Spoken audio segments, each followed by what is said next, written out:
ভাতের থালি নিয়ে বসে পড়েছি। তো তোমরা কেমন আছো? আর জানো তো বন্ধুরা, এখন যা সবজির দাম, আগুন চড়া সবজি খাওয়াই যাবে না। এখন মাছ মাংসই খেতে হবে। দেখো আমি কি নিয়েছি হাতে। এ দেখো চিকেন লেগ পিস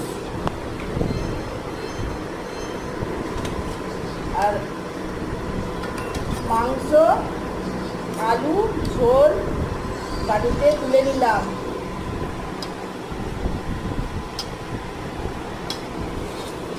আর এখানে নিয়েছি টক, কুমড়ো দিয়ে ডাল বড়া দিয়ে টক করেছি, টক নিয়েছি। চলো তাহলে খেয়ে দেখি কেমন হয়েছে। আর এখানে আম নিয়েছি, ঝোলটা ঢেলে দেখি কেমন টেস্ট হয়েছে। এখন সবজির প্রচুর দাম, সবজি খাওয়া বন্ধ, মাছ